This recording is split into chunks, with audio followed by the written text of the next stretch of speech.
Saudara kita yang terbaring di rumah sakit hari ini, sayup-sayup suara azan dari masjid rumah sakit masuk ke telinganya. Dia menonton di televisi acara live solat Jumat, tapi saat itu dia hanya mampu terbujur kaku.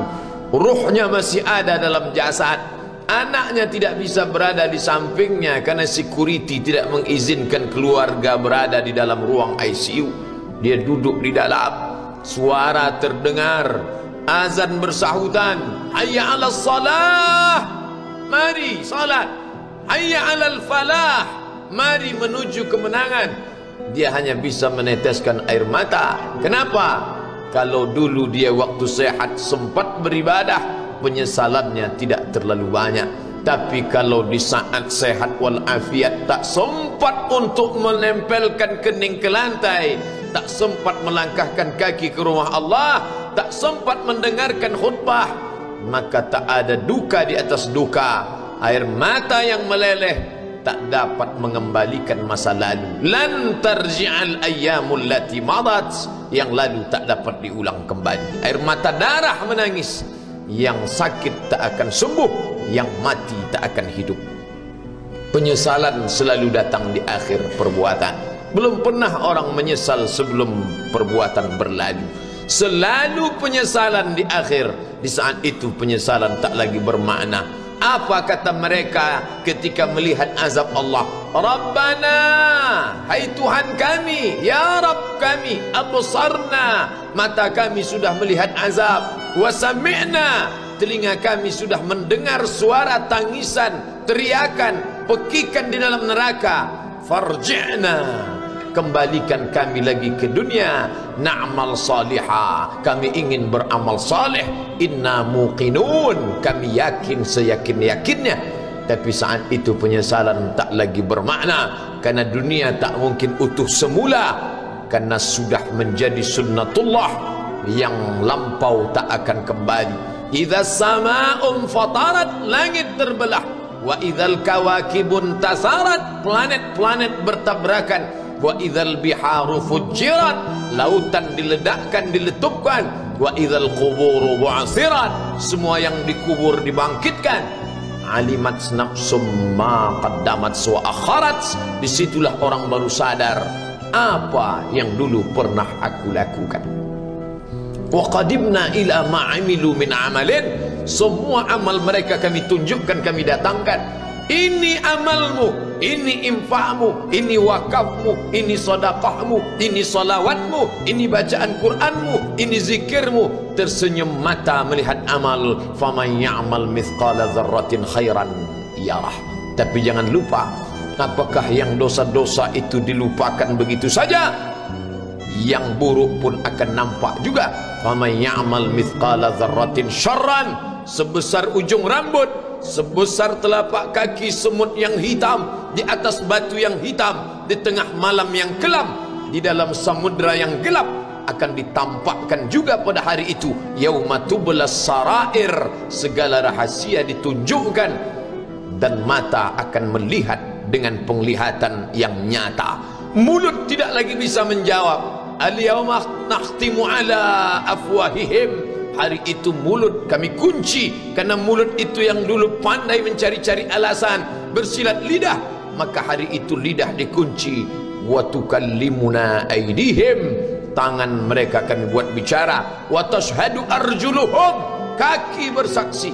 Apa yang akan dibicarakan tangan, apa yang akan dipersaksikan kaki. Bima kanu yaksibun, semua yang pernah dilakukan di masa yang lalu. Berapa atasanmu sanggup memberi gaji sehingga begitu enteng kau tinggalkan solatmu? Apa yang dijanjikan istrimu sehingga begitu enteng kau berikan yang haram, hanya rayuan sesaat, padahal dia pun akan meninggalkanmu sebelum masa tua tiba? Apa yang dijanjikan anak-anakmu? Ayah, kami akan menjagamu di hari tuamu nanti, maka berikan kami yang kami inginkan, belikan kami rumah yang besar, belikan kami kendaraan yang mewah, nanti setelah hari tua kami akan menjagamu, kata mereka. Tapi setelah kita tua, dosa-dosa begitu banyak terkumpul, mereka pun meninggalkan kita di panti jompo yang penuh dengan kesunyian, hening, sepi. Suara cucu tak terdengar menangis karena mereka pun malu mengakui kita sebagai orang tua. Suapkanlah yang haram ke mulut mereka, berikanlah yang batil ke dalam perut mereka. Itu hanya akan menjadi azab di dunia sebelum hari kiamat tiba. Ish ma syi'ta, hiduplah sesuka hatimu. Ish ma syi'ta, apa yang mau kau makan, makanlah. Apa yang akan kau bekerjakan, kerjakanlah. Fa innaka mayyit, tapi ingat, kau akan menjadi mayat, kau akan mati. Semua akan diminta pertanggungjawaban di hadapan Allah Subhanahu wa ta'ala. Hari ini orang boleh tertawa, hari ini orang boleh merasa dunia dia yang punya, tapi sampai masanya yang hijau akan berubah menguning, yang kuning akan mati, yang mati akan menjadi debu, yang debu ditiup angin hampa tak bermakna. Lalu apa yang akan dibawa menghadap Allah Subhanahu wa ta'ala? Amal saleh.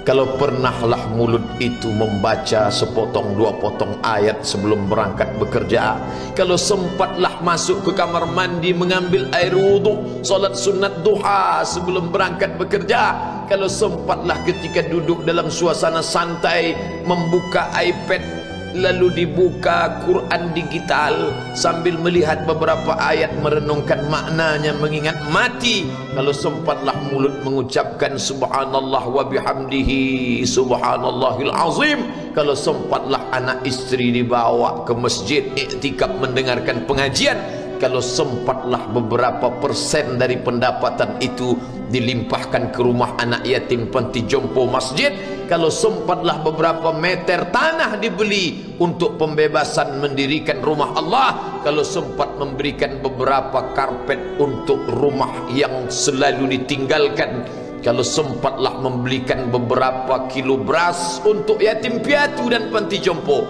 itu yang akan menolong di hadapan Allah. Adapun rumah besar dengan beberapa semen, dengan beberapa busi yang banyak, semua akan menjadi tinggal kenangan. Mereka akan menjual, membagi-baginya. Tanah yang dulu harganya semeter 100.000 sekarang sudah menjadi 5 juta. Mereka akan bagi-bagi itu semua kepada ahli waris. Lalu kita hanya membawa 3 helai kain tipis yang tidak berjahit, dan itu semua menjadi milik orang. Kalau dulu mereka kita didik dengan pendidikan yang baik, di tengah malam mereka bangun menetes air matanya, lalu dia berdoa, Rabbighfirli wa liwalidayya warhamhuma kama rabbayani shaghira, seperti tetesan embun di tengah gurun Sahara yang panas. Kalau sempatlah mereka berdoa, Allahumma ighfir lahu warhamhu wa'afihi wa'fu anhu, maka mengalirlah air yang sejuk ke tenggorokan yang kering. Kalau sempatlah mereka membeli makanan, diundangnya anak yatim, diusapnya kepala, ya Allah, terimalah sedekahku ini untuk almarhum ayahku, almarhumah bundaku. Aku tak dapat membalas budi baik mereka, ya Allah, mereka sudah mendahului aku. Maka akan mengalirlah itu sebagai perlipur lara di tengah alam barzakh sementara kiamat tiba. Tapi kalau mereka hanya dididik dengan keduniawian, dididik dengan kemewahan, disumbat mereka dengan materi, tak pernah diingatkan pada mati. Ketika kita mati, mereka pun juga akan mati perasaan ingatannya. Paling celaka lagi, mereka mengingat kita dengan mengantarkan bunga, mereka mengingat kita dengan pakaian hitam, mereka mengingat kita dengan suara musik, mereka mengingat kita dengan memajang foto kita besar-besar di dalam rumah. Dan itu hanya menjadi penghalang rahmat Allah turun, tidak berkesan sedikit pun. Mereka sedang menyangka kalau dinyanyikanlah lagu kesenangan kita, terobat rindu hatinya. Kalau dipajangnya foto kita, dilingkarkannya karangan bunga, puas rindunya. Padahal itu tidak membuat pengaruh apapun kepada kita di alam barzakh. Maka sayang, buatlah sayang yang mengingatkan sesudah mati. Kalau rindu, buatlah kerinduan yang membuat dia akan tetap mengalir sebagai satu amal sesudah kematian. Idza matal insan, kalau manusia mati, inqata'a, dulu rajin membaca Quran berhenti, dulu rajin salat tahajud berhenti, dulu rajin menghatamkan segala yang baik-baik berhenti. Tapi ada yang tetap mengalir. Di antara yang mengalir itu adalah shadaqatun jariyah. Sempat membelikan beberapa bungkus nasi, nampak orang tua di panti jompo menyuap nasi itu, menggeletar tangan mereka karena usia lanjut, menetes air mata. Kita bukan sedang melihat orang tua, kita bukan sedang melihat orang lain, saat itu kita sedang melihat potret diri kita 30 tahun yang akan datang. Di mana aku 30 tahun akan datang? Surga, kenikmatan yang luar biasa, tapi dia tidak akan dimasuki oleh orang yang biasa-biasa. Solat biasa, baca Quran biasa, zikir biasa, untuk mendapatkan yang luar biasa, maka itu bukan perimbangan ibadah yang fair. Hanya dengan solat wajib biasa, hanya dengan baca Quran biasa, hanya dengan zikir biasa, hanya dengan sedekah biasa, berharap akan masuk ke dalam surga yang luar biasa, maka sungguh bukan suatu perimbangan perniagaan yang seimbang antara makhluk dengan Khalik Allah Subhanahu wa ta'ala. Khutbah Jumat ini kembali mengingat kita, mengajak merenung bersama. Kita ini mau kemana? Di sini untuk apa? Yang kita bawa menghadap Allah itu apa? Apakah nama, jabatan, kebesaran, harta benda ikut menghadap Allah? Tidak. Dia akan tinggal menjadi puing-puing kenangan. Yang akan dibawa adalah amal saleh. Makanya kita selalu berdoa selesai wudu, Allahumma ja'alni minat tawabin waj'alni minal mutatahhirin, ditutup dengan waj'alni min ibadikas salihin, karena orang yang saleh lah yang selamat dari kerugian, yang lain rugi. Innal insan, semua manusia lafi khusrin, rugi. Yang kaya rugi, yang punya kuasa rugi, yang ganteng rugi, yang punya anak rugi, yang punya istri rugi. Tapi ada yang beruntung, illallazina amanu, kecuali yang beriman, wa amilus salihati, dan beramal saleh. Itulah orang yang beruntung, karena dia akan hidup dalam kehidupan yang kekal abadi, membawa iman dan amal salehnya. Kalau sampai hari ini masih bersemayam di dalam diri kita, mari kita jaga.